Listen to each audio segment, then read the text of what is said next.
All right, we are finishing up in my class on marriage and then kind of doing a summary lesson. And I think they're finishing up on the video class on created in his image, and that's down the hallway on his left. And so if you don't have the notes for my class, the other ones can be dismissed. If you don't have the notes for my class, you can raise your hand, and they will bring them to you right now. It's the last pages of the notes there. I think it's pages 21 and 22, or 23 and 24 in your notes, and is where we're at. And just kind of summarizing what we've learned in this series. This is a point I come to. I wonder if people are just tired of the lessons. And but yet I feel it is important because it's been a long series that we go back and kind of review what we've learned and how we're going to apply that in our lives. And so we're just going to kind of go through and look at some of the things that we have covered in the class. Some of you were here, some were not, and try to see how we can apply them personally and to remember to continue to do those things together as well. And so when we started the class out, one of the first lessons we taught was just a foundational lesson on living happily ever after.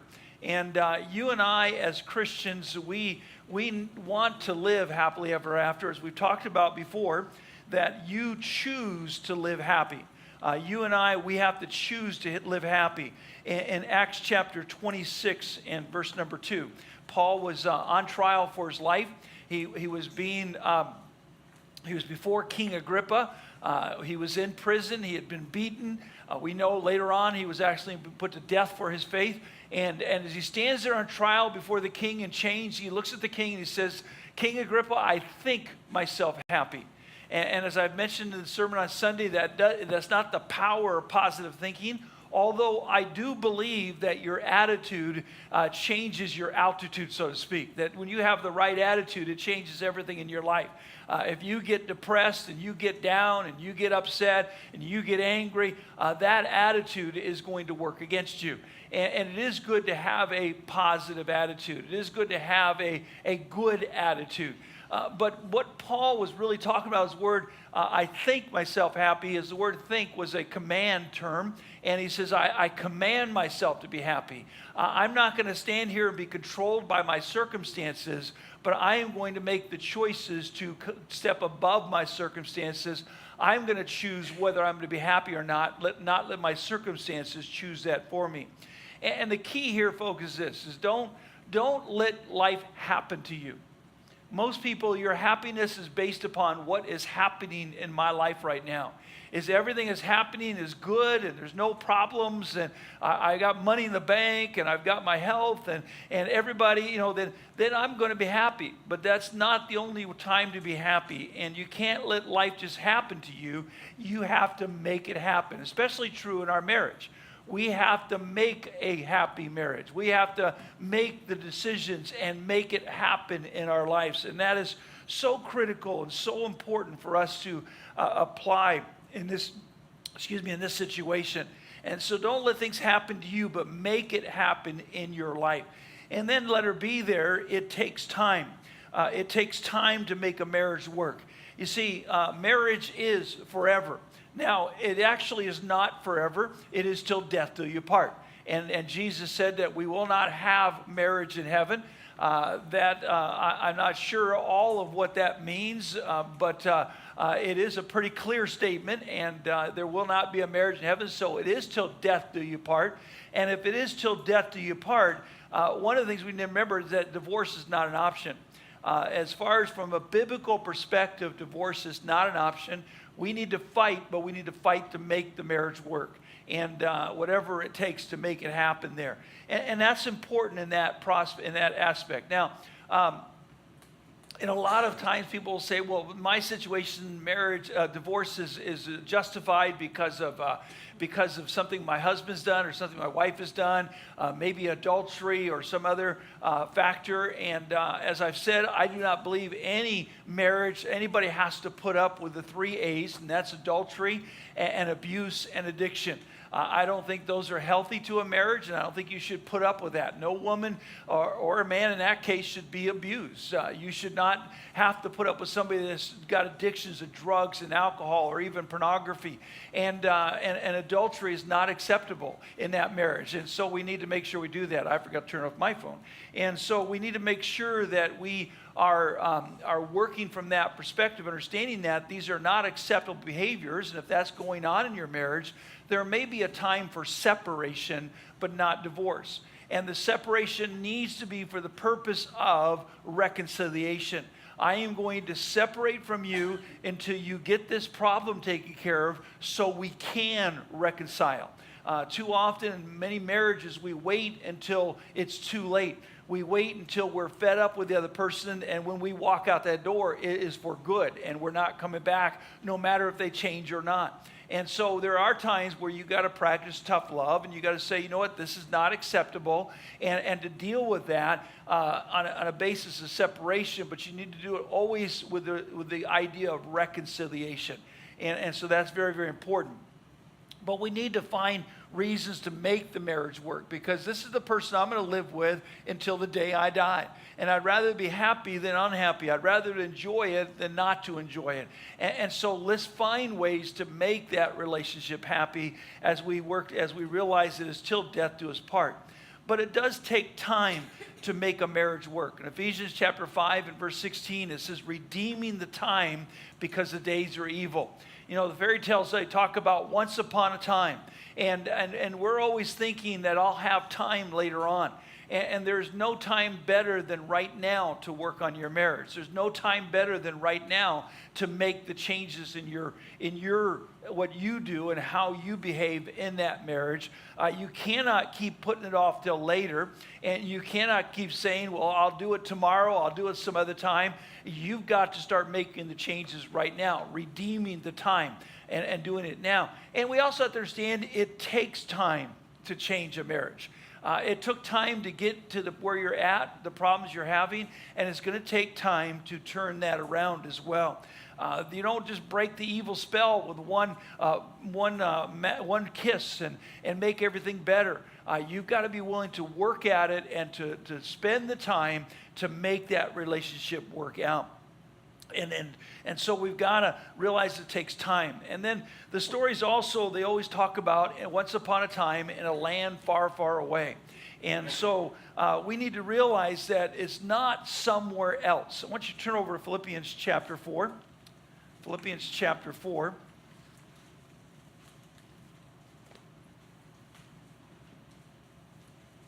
Philippians chapter 4, and look at verses 11 through 13. Not that I speak in respect of want, for I have learned in whatsoever state I am, therewith to be content. I know both how to be abased, and I know how to abound. Everywhere in all things I am instructed both to be full and to be hungry, both to abound and to suffer need. I can do all things through Christ which strengtheneth me. And then verse number 19, the Bible says, but my God shall supply all your need according to his riches and glory by Christ Jesus. And so a lot of times we've got this greener grass syndrome. We think if only sometime later on is when everything's going to be fixed. Is when we get out of the military, or when we get to our next duty station, or when I get a different job, or when this happens or that happens. And we're always waiting for something else, somewhere else to happen before we're going to fix the problems in our relationship. And we've got to realize that we have to make it happen right here and right now. A lot of people, well, that won't work here. That won't work in my marriage. But that's Bible, and we need to apply it right now in our relationship. And be careful of that greener grass syndrome where you're always looking over the other side of the fence thinking it's better over there. Because one thing is the greener grass has to be mowed more often. It takes a lot more work, and it takes a lot more watering and fertilizer and all the rest of the things. And also the greener grass, there was a lady named Irma Bombeck, I think was her name. She used to write a number of different books, and she had a book that was titled The Greener Grass Grows Over the Septic Tank. And so many times the greener grass is where the compost, the problems are at, the dung that we've talked about. And so we need to realize that it's always nice to look over the fence and think things are better over there, but the people on that side of the fence are looking over on your side saying it's better over here. I had a poster one time, I wish I could find it again. It was a picture of cow pastures where they met. There was 4 different cow pastures, and it had the fence like this, where you had the 4 different pastures, and the fences divide the 4 up. And then it had a picture of the cows, and all the cows had their heads stuck through the fence, eating the grass on the other side of the fence. And none of them would eat in their own pasture, but they all thought it was the better pasture all the way around, and all 4 of them. And that's the way we think about, well, if I just was married to that person, if I could just start over again. And we got that greener grass syndrome. And so we need to remember those basic principles as we go into working on our marriage that we need to apply in our life as well. All right, and then the second lesson we talked about is that God gave 4 basic commands to both the husband and the wife that we need to obey. And I want to just take a moment to review those commands, because I believe if you take everything that the Bible says and you boil it down to its absolute basics, just what the basic commands are, there's 4 things that God says the wife needs to do, whether she feels like it or not, and there's 4 things that the man needs to do, whether he feels like it or not. And so these 4 things are, number 1, is that the husband is to lead his home. The husband is to lead his home. Now, in the lesson, I went back and forth between the husband and wife. I'm just going to do all 4 for the man, then all 4 for the husband. But we need to lead our home. Go over to Ephesians chapter 5 and verse number 23. Ephesians chapter 5 and verse 23. For the husband is the head of the wife, even as Christ is the head of the church, and he's the Savior of the body. Husbands, love your wives, even as Christ also loved the church and gave himself for it. There's a title of a book, and I think I read it years ago, but it said, Husbands that won't lead and wives that won't follow. And that's where the real problem is. And we, as husbands, need to be the leaders of our home. And if we're going to lead our home, we need to do it as a sacrifice and a servant. As a sacrifice and a servant. Christ gave himself, and we need to be willing to give of ourselves for our spouses, and we need to be servants. Go over to Philippians chapter 2 and look at verses 5 through 8. Philippians chapter 2, verses 5 through 8. Let this mind be in you, which was also in Christ Jesus, who being in the form of God, thought it not robbery to be equal with God, but made himself of no reputation, and took upon him the form of a servant, and was made in the likeness of men. And being found and fashioned as man, he humbled himself and became obedient unto death, even the death of the cross. So Christ's leadership style, you go down to the bookstore, you find all kinds of books that talk about leadership style. His leadership style was sacrificial servant. He gave of himself. He was willing to sacrifice everything in his love for us. And that's our job, men, is to be the ones that sacrifice. It's easy to make the leadership decisions, but you need to be the one paying the greatest price. You know, a lot of leaders, and many of you have seen leaders like that, they tell the employees, they tell the ones under them, you stay late, I'm going home. That's not sacrificial leadership. And so the leadership that we take, we need to be willing to make the greatest sacrifices. We need to be willing to pay the price first in that decision. We're going to budget means you can't spend as much money. We're going to go to church means you need to help get the kids ready to go to church. You need to be willing to sacrifice and to serve your spouse. And that's very, very important in that process. And, you know, when Jesus did this, he sought us out. He came to seek and save that which was lost. And so part of sacrificial servant leadership is to seek out your wife and to take the leadership in making those things happen. Number B is taking the leadership responsibility. To take the leadership responsibility. And that is to make the decisions and make them happen. Again, it's easy to say we're going to budget, but you've got to make it happen. It's easy to say we're going to go to church, but you've got to make it happen. You've got to take that responsibility of the decision of putting it into practice and helping to make it happen for your family. Again, if you decide we're going to be in church, then you've got to help get the kids ready to go to church. You've got to help make sure that we're all getting there on time together as well. You've got to make that process happen. And then also, it's holding the family together. The word husband, it comes from a word which means house band. And the pictures, if you've ever seen the old slate barrels where they got all these slates and you take them and you put a metal band around them, that's what holds the slates together. And if you take the band off, the slates just all fall apart. And you and I, as the husbands, we are the house band. We are the ones as leaders that need to hold the family together. Physically, emotionally, spiritually, mentally, financially, we've got to hold it all together. And it's our problem to be the binding factor within the family. And then the second command for the husbands is to love his wife. And that in that parentheses, put the word agape love. Husbands, love your wives, even as Christ also loved the church and gave himself for it. We just finished the lesson in 1 Corinthians chapter 13, verses 4 through 8, where it gives the characteristics of love. Love suffereth long and is kind. Love envieth not, vaunteth not itself, is not puffed up, and so on. It gives the characteristics of a sacrificial, serving love, of a love that gives of itself to the one that is being loved. So it is a giving love. It is a giving love. And so God commands us to love our wives whether we feel like it or not. In Romans 5:8, but God commendeth or showed his love towards us in that while we yet sinners, Christ died for us. And so his love was a love that did not matter whether we were being good or bad, didn't matter what we were being, he chose to love us. And men, we have to choose to love our wives, and to do those actions of love that she feels that love from us as well. And then number 3 is to nurture his wife, to nurture his wife. In Ephesians chapter 5 and verse number 29, the Bible says, for no man ever yet hated his own flesh, but nursed it and cherished it, even as the Lord the church. So to nurture his wife. To nurture is to provide the environment for her to grow. It is, first of all, to nourish her. That means to provide her basic needs, nourish. Again, the Bible uses the term for a farmer. In some places, our King James Bible calls a farmer a husbandman. And we are the husbandmen of our family. We are to provide the ideal environment for our family to grow in. And that's an environment of love and nurturing. What does my wife need from me in order to grow? When my wife is not producing fruit, then it's not her fault, it's my fault. When the tree isn't producing, the farmer needs to do something to the tree. Jesus said, listen, tear that one down. The farmer said, let me dig it and dung it. Let me provide what it needs in order to grow and to produce fruit. And so what do you need to do in your spouse's life to provide for her the environment for her to grow and to produce the fruit that you want to enjoy?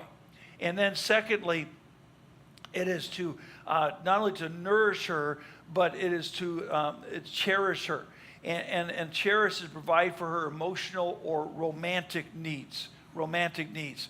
Today is a day that's supposed to be all about romance. Now I know it's a holiday that's kind of gotten out of control and all the rest of that, but we still need to provide for our wife's romantic needs. The word cherish means to soften by heat. It is to provide that romantic environment for her as well. Now, romance is not always what we think it is, and for many ladies, romance is getting me some flowers or some chocolate or something, some other special treat of some kind, taking me out to a candlelit dinner or something along that line. But for many women, that's not. In fact, that's the very opposite of what they want. Some women, they want a card. And they want something that says something really kind of romantic and sweet in it. Otherwise, they kind of gag at that, you know, and they're not interested. They maybe would rather have a funny card or rather you not even spend the money on a card at all. I went out, I got my wife a card today and gave her Valentine's Day. And when I wrote in the card, one of the things I wrote in there, I was very careful not to get her a card I've gotten her before. Because apparently at least 3 or 4 different times I bought the same card that I did the year before, which means I'm very consistent, and that ought to be something that means something to her, but I was very careful. And I'm not a big card person, especially in our beginning part of our marriage. I hated cards. Because one thing is that cards are generic. They're what somebody else wrote. It doesn't come from people's hearts. And most people, when you get a card from somebody, Valentine's may be an exception to this, but at Christmas or your birthday, when you get a Christmas card or a birthday card from somebody, what's the first thing you do when you open it up? Come on, let's be honest. What do you do? You look and see if there's any money in there. You see if there's a check or cash inside it. That's the first thing you're looking for, right? And then what's the second thing you do? Now, my wife is different. She starts at the front of the card and she reads it. She reads the front of the card. She opens up. She reads the inside. She's very consistent about that. She is the exception to the rule, in my opinion, though. When I get a card, I don't care what's printed on there. I want to see, first of all, is there money in there? And then the second thing, I want to see if they wrote anything in there. What I hate is getting a card, especially at Christmas, getting cards from people, and all it is a printed card, and it's one they bought in a box of 50, you know. It's like going out and saying, I need 50 Valentine's cards, say you're my only true love. You know, it just doesn't mean anything. And I get this card, and all they did was sign their name and send it to me. Save your postage. It's a waste of time. I'm glad you're thinking about me, but it'd be cheaper just to send me a message on Facebook and tell me you thought of me, you know. And I'd rather have that personal note written on the back of an envelope, just to know something that's going on in your life or to know some personal comment. As most of you know, I have familial tremors, so my handwriting is terrible now, and it is very difficult for me to write very many words at all. And yet, so like at birthdays and anniversaries, we put a card out. If we have it in the computer, you're going to get a card from the church. And every week I get a stack of them to sign from the secretary, and I go through, and I personally, I write at least a note on there. Now, I'm the one that designed the card. I'm the one that wrote the card. It's coming from me. We don't buy cards, we make our own. But on top of that, I want you to know that I was thinking, when I sign that card, I am thinking of you at that moment. And that's why, if that's what you're going to do, great. But if you're just going to take a card and buy it and put it in the mail to me, send me the $5 you paid for the card. That would do a lot more for me than it would to have the card. But the point is this. Well, what was the point of this? The point of this is the romance. Is if your wife loves cards, get her a card. Get her one that means something to her. Now, when I started buying cards, I would buy funny cards because I'm a funny kind of guy and I like funny cards. And my wife doesn't like funny cards as much as I do. So now I don't buy funny cards anymore. I buy ones, but I will read them, and I'll even underline some words and what was printed in there to show her I read it and I was paying attention and I really mean what it says. And I go through those cards and pick them out and try to find the right one. See, that's the romantic part of it. It's not the card. It's the fact that I took time. It's the fact that I thought about her. It's the fact that I made it personal for me. Those are the things that make it romantic, whatever you're doing. And that's what you need to do. Now, if you're too cheap to buy cards, then go on a Valentine's date to Target and read all the cards on there. You guys sit there, read it, hand it to your spouse and say, this is what I would buy for you if I wasn't so cheap. And then they can hand you one and say, this is what I would buy for you if I wasn't so cheap. And you can do that. That's a lot cheaper than buying cards. But the point is, romance is what is going to cherish her. Flowers may be romantic. I did that for quite a while. In fact, I think I kind of burned out on that for a while because what's that? You don't think so? Okay, she still wants them. All right, I'm learning things in this class too. If you want to get a good deal on flowers, Watanabe's down on Nimitz Highway is about the best deal on flowers, and especially if you arrange them yourself. They give you a pretty good deal on a dozen flowers, and Valentine's, it goes up some, but the rest of the year is not a bad price. And they're the ones that provide for Costco as well, and you can get them there also for a pretty good price. And do your own. It may not look quite as good as the range flowers, but it means something when it's coming from you. And that may be special to them. And some want to go out, and some don't want to go out. You've got to determine what's romantic to them. And as I talked about, sometimes the most romantic things you can do is to wash dishes. Sometimes the most romantic thing you can do is to put the kids to bed and say, you take a break. You've got to find what is romantic. Most of us men do what's romantic to us. And it's not romantic to our wife. And we've got to be careful of that. And for a lot of men, what they consider romantic is more sexual. That's where their brain goes when they think of romance. And there's nothing wrong with that being a part of it. We talked about that quite extensively. But yet for your wife, what cherishes her? What is romance to her? What is it that you do for her that makes her feel good about something? And so you want to try to provide that nourishment and cherishing for your spouse and to meet their needs. And then number 4, command for the husbands is to honor your wives. In 1 Peter chapter 3, This is the passage that talks about, especially if you have an unsaved husband or one that's not living for the Lord, how God can use you to reach them. But then now in verse 7 it says, likewise ye husbands, dwell with them according to knowledge, giving honor unto the wife as unto the weaker vessel, and as being heirs together the grace of life, that your prayers be not hindered. And the word honor is a unique word. First of all, letter A there, it means to value her, to value her. When you honor something, you value it. You treat it differently. If you've got something that's been in your family for generations, you honor that because it has been in your family for all those years.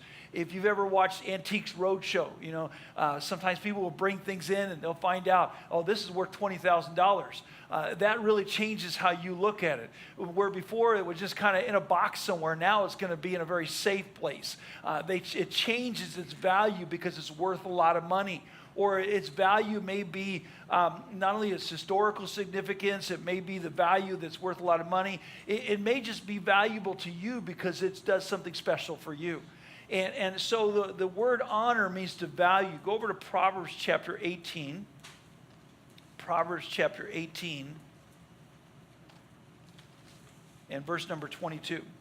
Proverbs 18 and verse 22, it says, whoso findeth a wife findeth a good thing and obtaineth favor of the Lord. And as I said in one of the lessons, one of the frustrating things for me is that there's nowhere in the Bible it says it's a good thing to find a husband. It just never says that. In fact, really, the only thing the Bible says is when a lady gets married, she needs a year to mourn. He's not supposed to go to war because he needs to comfort her for a whole year. I'm sorry, and that's about the best we have to offer.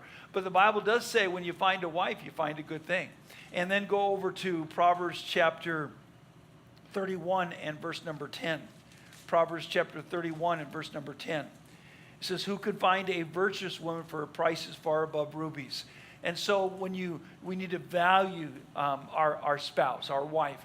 And that means we treat her differently. You treat it with care.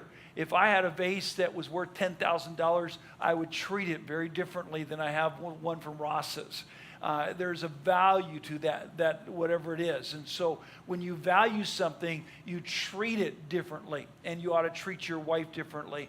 And it's just in every area. People who value plants, they treat plants differently. They invest their time and their effort, and they want to learn all they can. And that takes us to the next part of honor, is to know and understand her. To know and understand her. When you value something, you want to learn as much as you can. If you got your team, whether it's football, basketball, baseball, whatever it is, you're going to learn all the stats and all you can about that team. If you value a car, you're going to know everything about that car. I have a good friend, Paul Fernandez. We saw him when we were on the mainland last year, and he's got a 1965 Mustang. It was the one he had as a teenager. And he's restored that thing. And you can ask him anything about Mustangs and he can tell you. He knows everything there is to know about a Mustang because he values that. And when you value something, you know what it needs. You know all about it. You understand it. And if you value your wife, you're going to learn all you can about her as well. And then the 4 commands for the wife is to follow her husband. To follow her husband. You need to follow your husband's leadership. If he's the lead, you need to follow. That's just the twin command here. And that means she is to obey him. Go over to 1 Peter chapter 3. Now the word obey is a bad word today. People don't want to hear that, especially the women's lib group, but it's a biblical word.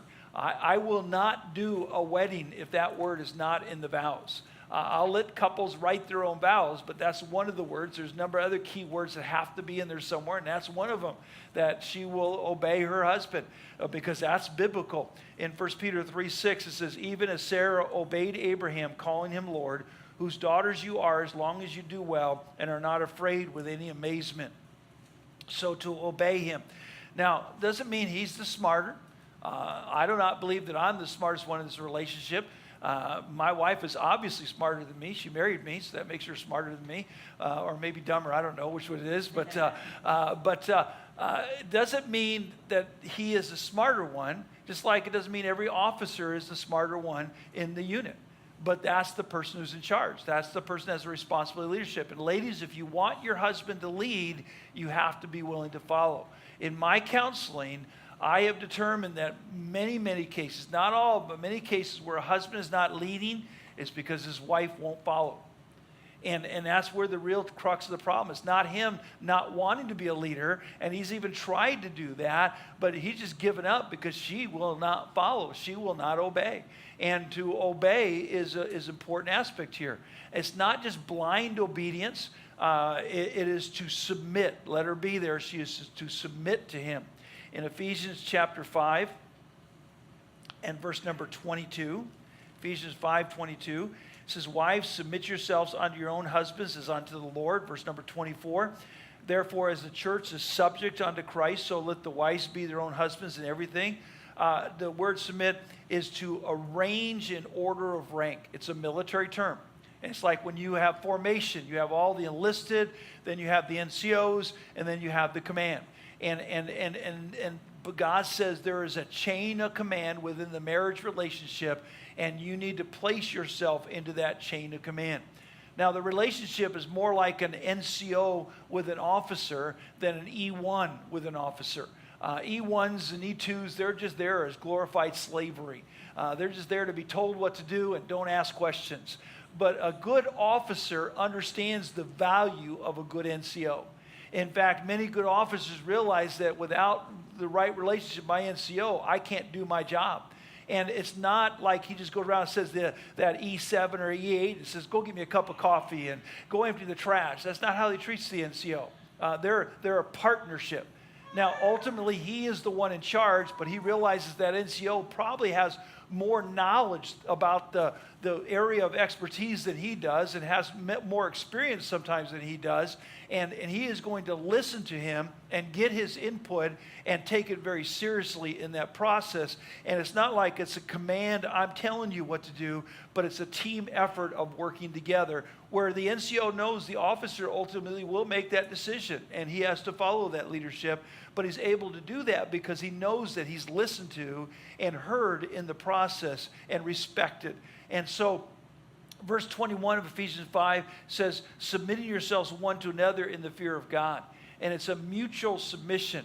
Even as a leader, I need to submit to my wife as she submits to me. It's a different kind of submission, but it is a relationship of submission and obedience.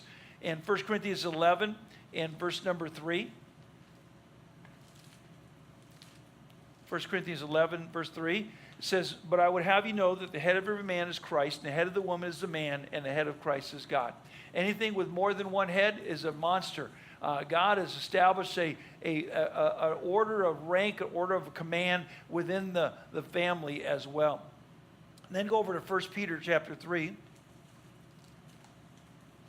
1 Peter chapter 3 and look at verse number 5. What was interesting to me as I studied out this idea of obedience and submission is the term. If you look at 1 Peter 3:5, it says, for after this manner, in the old time, the holy women also who trusted God adorned themselves, being of subjection unto their own husbands. Almost invariably, when you read the word obey or submit or subject in relation to the wives, you're going to find somewhere in the context the words trust in God, trust in the Lord. Because really that's what it comes down to is there are times you cannot trust your husband because he's gonna make mistakes.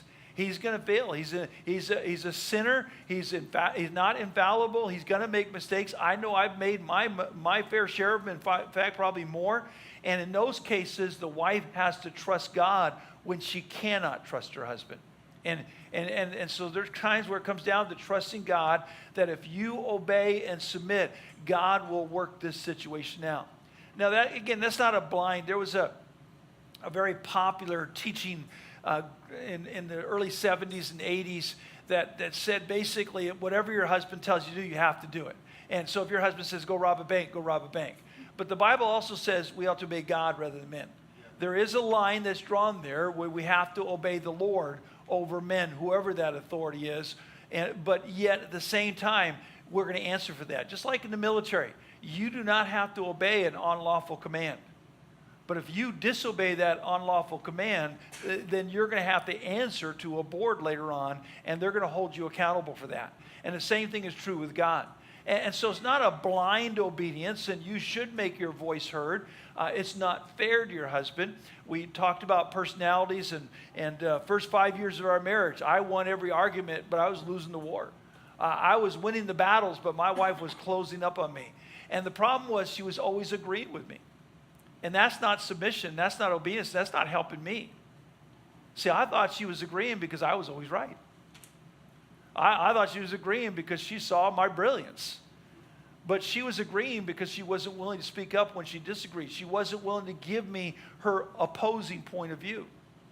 And that was based upon partly on her personality and partly on my personality of dominating so much. But either way, it wasn't fair to me. Well, I wasn't being fair to her by dominating her, winning all those arguments and really hurting her. But she was not being fair to me by not giving me her genuine input and helping me to make good decisions through the way that she brought them. Now, it's important how you do it. You got to watch your tone of voice. You got to watch your body language. You've got to watch the way you say it and showing respect, because that's also one of the terms we're going to look at here, is to respect or reverence your husband. And you need to be respectful like Daniel was to the Ethiopian eunuch.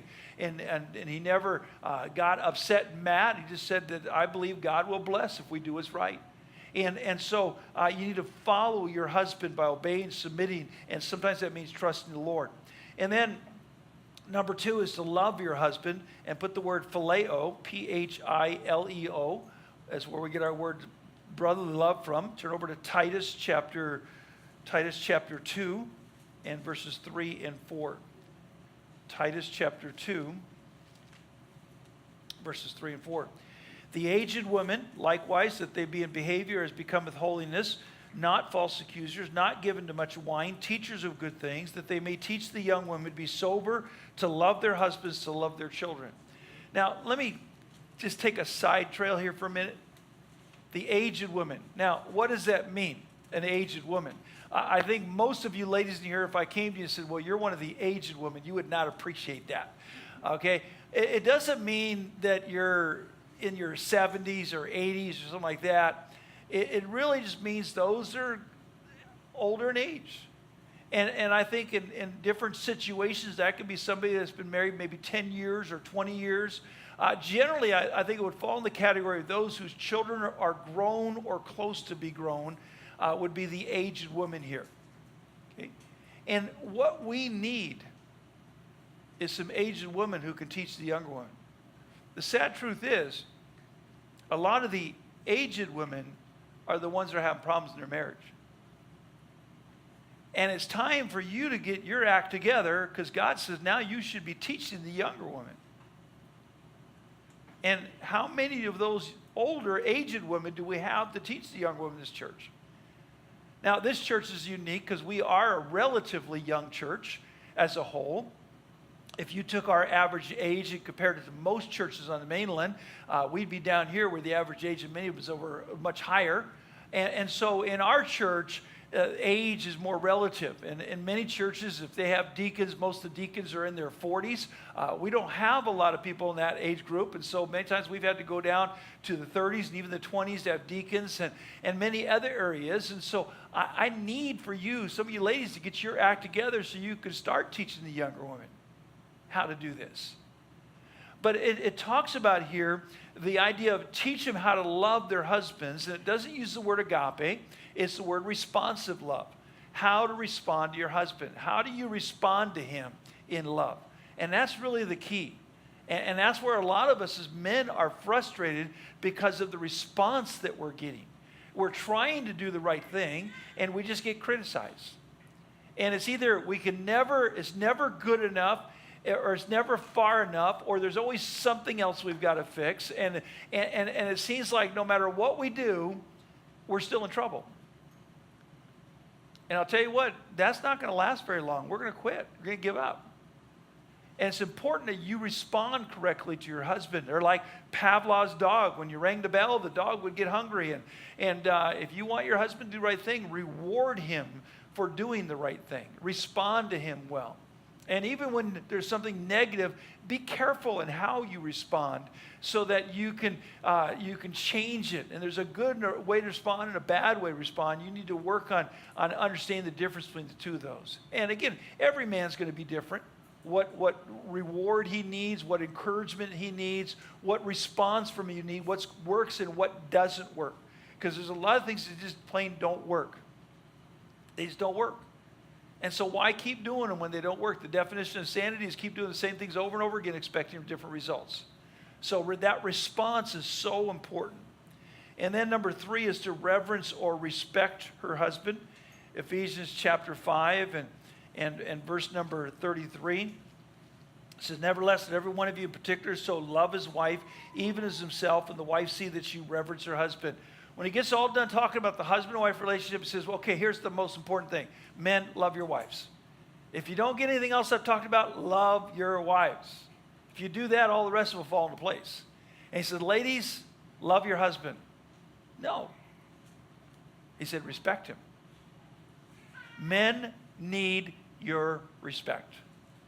And when you fail to show respect through your tone, your attitude, your body language, or any other way, it hurts. It hurts your relationship. It hurts him. It's tearing him down, not building him up. You need to respect him. And that's so critical to understand, is to learn this area of reverence and respect. You say, yeah, but he doesn't have a whole lot you respect. More than you probably give him credit for. The problem is we are so focused on the problem, it dominates everything we look at. And if we would put it back in perspective and look at the whole person, we realize there's a lot of good with some bad. And love covers the multitude of sin. It doesn't focus on the bad, it focuses on the good. It doesn't mean it ignores it, but it does cover it, doesn't focus on that. And let's step back and look at the whole situation. I mean, again, I deal with the wives all the time, and I'm telling them, man, you ought to thank God for what you have. I tell them, there's ladies in this church would kill for what you've got. You got a husband that comes to church, that's something to thank God for. You got a husband that doesn't beat you, luck around the world today. We got this whole thing going to the White House. That's something to be thankful for. You got a husband that doesn't cheat on you, be thankful. You got, start looking at the positive rather than negative. Now, that's not enough to build a marriage on, just what he's not. Sometimes after we've done counseling or something like that, my wife will say, well, I appreciate you a lot more now. Because the person we're dealing with is a lot worse than I am. But that doesn't make what I'm doing good, though. I still got to work on the other areas. It doesn't excuse me. But you got to not focus on the negative. And the way to change the negatives is through respect. How do you handle this with respect? And respect is how you act towards him and talk towards him, and your body language and all the rest of that is all involved in this area of respect. And then lastly is to be his helpmeet. Genesis 2:18, God created you as your husband's helpmeet. You're there to complete him, to help him, to make him a better person. And so be the helpmeet that he needs you to be. What are you doing to help him to be more godly? What are you doing to help him to be a better person? Nagging doesn't help. The art of reminding somebody of something they already know doesn't help. Criticizing doesn't help. So what can you do to help your husband to be a better man, a better father, a better husband, a better Christian? What can you do to help him in that way? That's your job. All right. And then the next lesson after that was the fun one. If you remember, that's where we talk about our differences, how different we are. And we're different in many ways. One is by personalities. How many of you remember the 4 different personalities? Raise your hand. You remember the 4 different personalities we talked about. Okay, we have the 4 animals. We have the first one is the lion, the otter, the beaver, and the retriever. Okay, those 4 personalities. And we're not going to go through that whole lesson again, but I think understanding those 4 personalities, it really transforms your relationship. It explains a lot. To understand your personality and your spouse's personality, you begin to realize that you're acting that way because of who you are, not because there's something wrong with you. The lion personality is the take charge, the boss, the king of the jungle. The otter personality is the party looking for someplace to happen, the one that forgets a lot of things, the one that exaggerates and makes a lot of promises. The retriever personality is the puppy dog, the emotional chameleon, the one who wants to make everybody happy. And then you've got the beaver personality. If you want something done, leave it to beaver. They're very detail-oriented, and you got to do it right or don't do it at all. And that's the person you married. And in most relationships, the opposites do attract. The lion is naturally attracted to the retriever. The retriever is naturally attracted to the lion. The beaver to the otter and vice versa.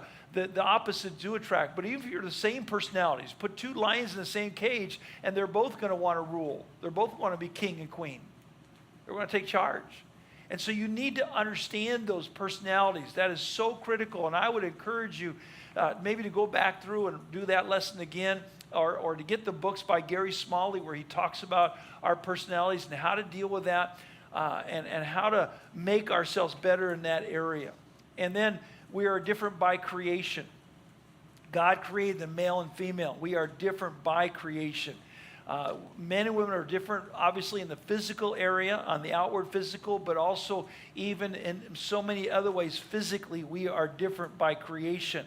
And we went through all those things and talking about that, which makes us very unique in how we handle things and how we approach things and how we deal with things. We're different by mental differences. We think differently. Women are, they've got all the boxes open all the time, where men only have one box open at any given time. Now, I know that's not the way they do with their shoes and all the rest of the stuff. They don't put it away. But when we think, we are very lateral in our thinking, very focused, and we only think about one thing. We close all those other boxes up. We have social differences. We approach things very differently socially in our relationships with others around us. And we have spiritual differences. God created men to be the leader and women to be the follower. That's the way God made them spiritually. And all of these differences challenge us in our relationship and how we are able to take these two very different people and come together. And then we're different by choices. Our cultural differences, and you don't have to be two different nationalities to have cultural differences. You can be from the north and the south. You can be from the east coast and the west coast. You can be from the city and the country to have cultural differences. We have ethnic differences. We have childhood differences, whether you're firstborn or middle children or only child, whether or not you were from a divorced family or a whole family, so to speak, whether or not you were from a rich family or a poor family. There's all kinds of differences, whether you had abuse in your background, whether you had some kind of traumatic experience in your life. All of these change who you are. And then we have our spiritual differences. Whether you were raised in church or not, whether you were saved earlier or later in life, all of these things change who we are. We need to find strength in our differences. You take two pieces of wood and glue them together at the corner, they will break very easily. Take the same two pieces and cut little grooves in them called dovetailing and glue them together. There's strength. And we need to just shift a little bit. Instead of having conflict, we need to shift our relationship where we begin to strengthen one another. And we need to realize you can either excuse yourself, well, I'm a lion, I'm a man. You can accuse the other person. Yeah, see, that's the way you were raised. You're acting like that now, aren't you? It's just like your mom and dad. Or you can use that information to help you be stronger in your relationship. And I think that lesson is probably one of the most helpful lessons in a practical aspect. If you weren't here for it, I'd encourage you to listen to it. If you were, it's a good one to go back and review through as well. Okay, we're going to stop there, and we'll finish up next week for sure. You were handed out a card. Everybody get one of those cards. Brother Mitchell, can I get one? I didn't grab one when I gave them to you. You were handed out a card tonight. Yeah, my wife's got one for me here. So, and this is for a chance for question and answer. If you've got some questions, there's 4 things on here, or 5. How would you rate the usefulness of class? This would help me. Just not only a number rating like 1 to 10 or whatever, just has this class been useful? And if you could just share with me what helped you, so I know better in my counseling and working with others what was the most useful things, that would be helpful to me. And so what has helped you the most in the class? So has the class made a difference in your marriage? in your perspective and what has helped you the most, and maybe even share if it made a difference. You see the difference in your husband or your wife as well. And then if you have a specific question that you feel like I haven't answered or covered in the detail you'd like, you can write that question down.